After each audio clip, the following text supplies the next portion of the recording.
Hello learners, I am Dr. Laila Simon, Associate Professor with the Department of Management at the Bhopal School of Social Sciences, and today I am here with few applications of marketing research like product research, pricing research, distribution research, advertising research, consumer research and sales research.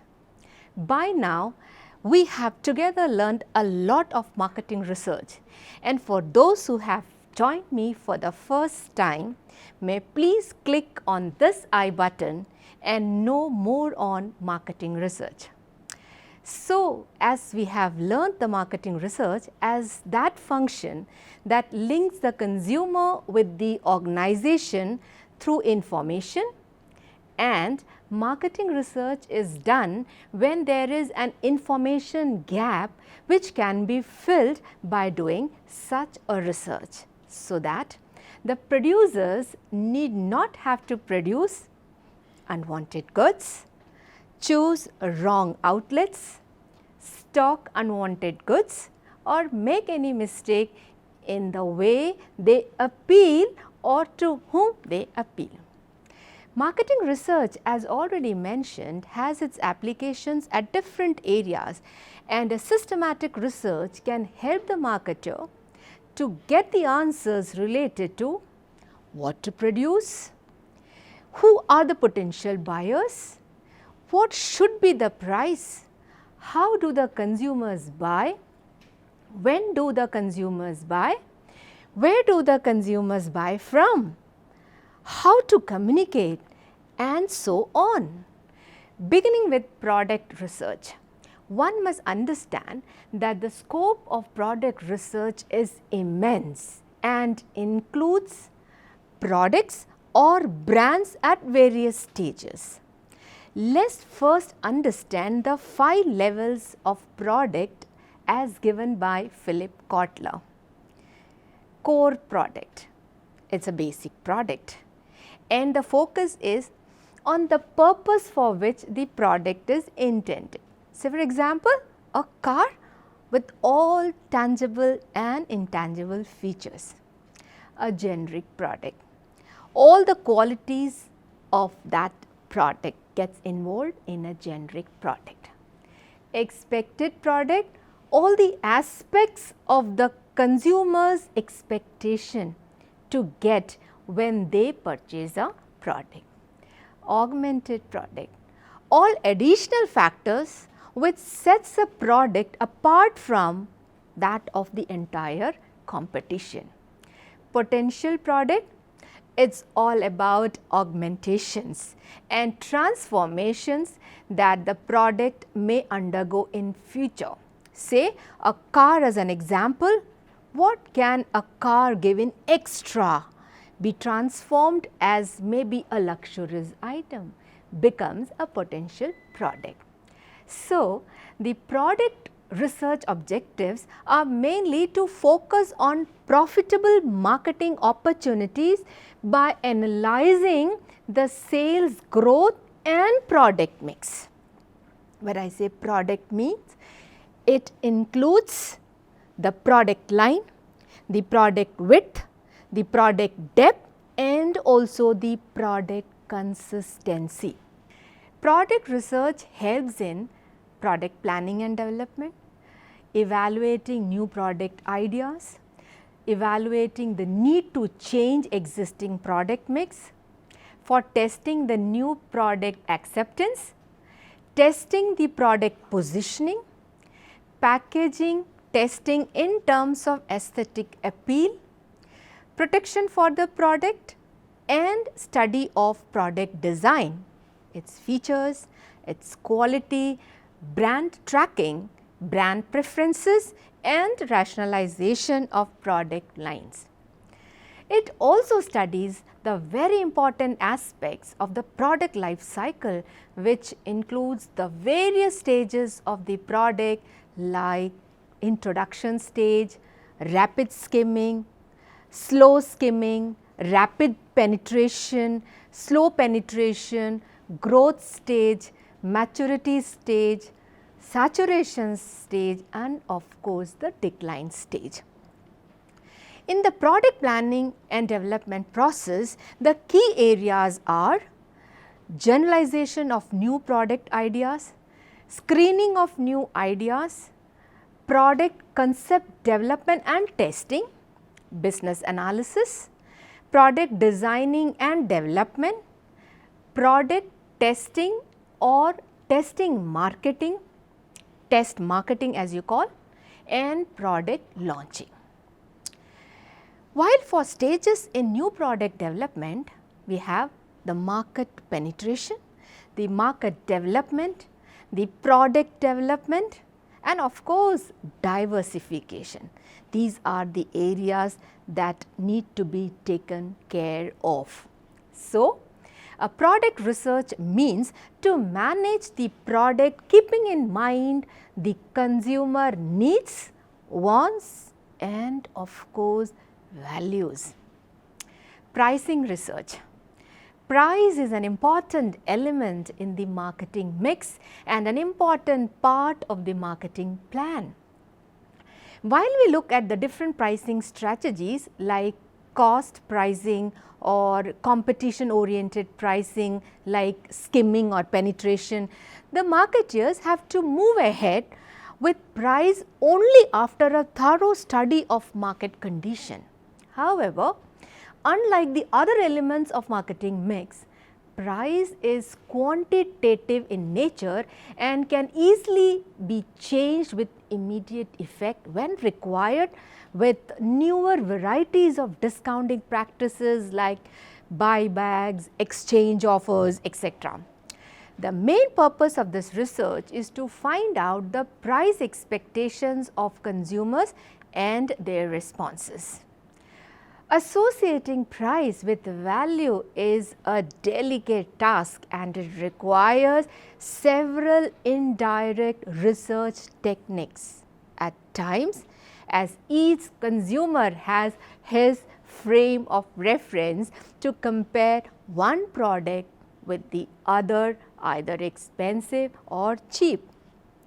There can be tangible and intangible aspects as well. Hence, setting up an effective price for a product requires several price related studies.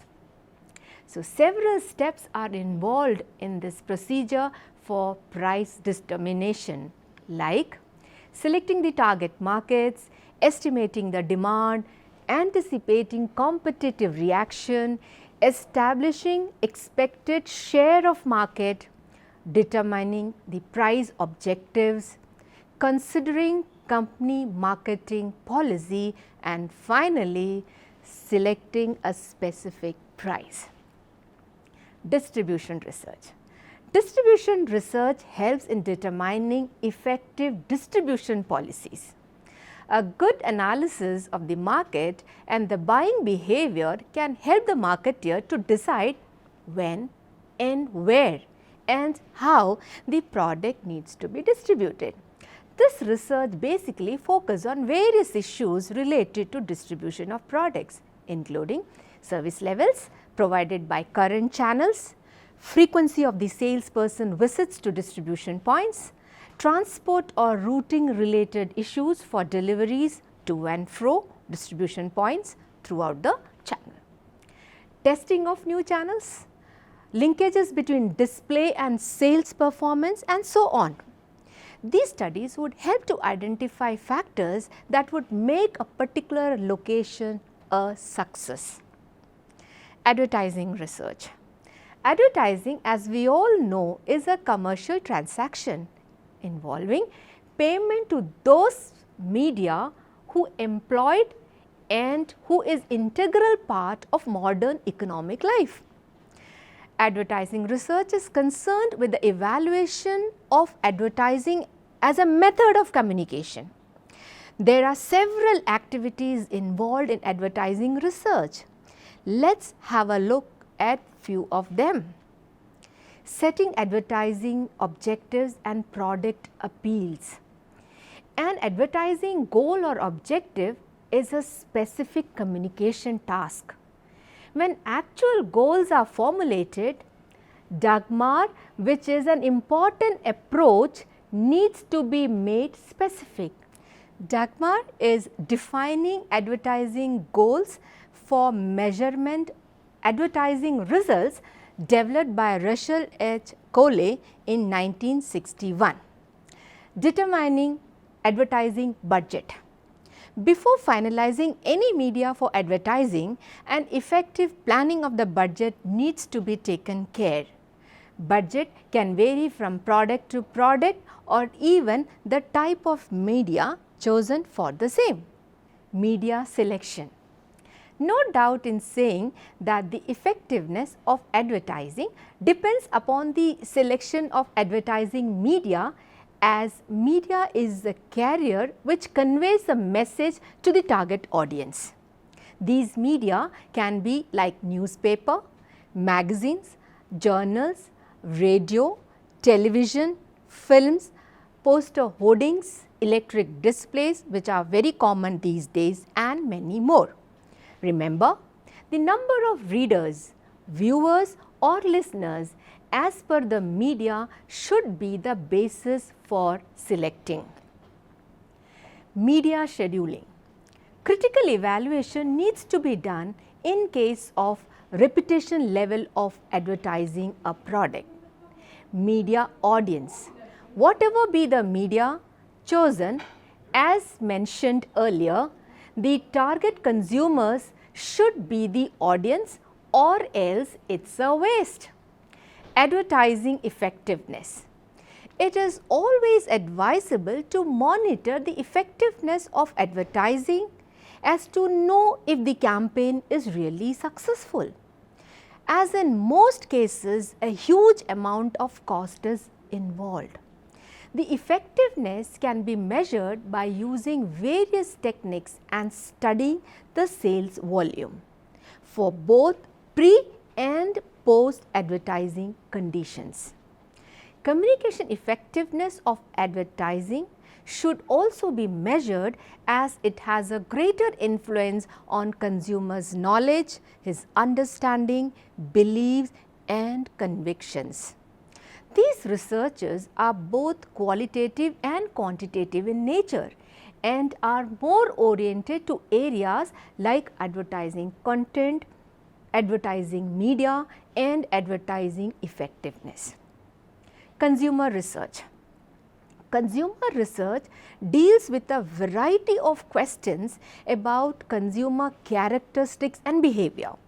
The basic purpose of this research is to develop a better understanding of its consumers. Consumer research helps businesses to understand the consumer psychology and create detailed purchasing behavior profiles. It also helps to improve brand equity, and a brand needs to know what consumers think when buying a product or service offered by them. These researches should help to boost sales, as they help understand the consumer psychology and thus the buying pattern. They also help to identify what kind of packaging is liked by the consumers and other similar attributes that would help brands to sell their products and services better.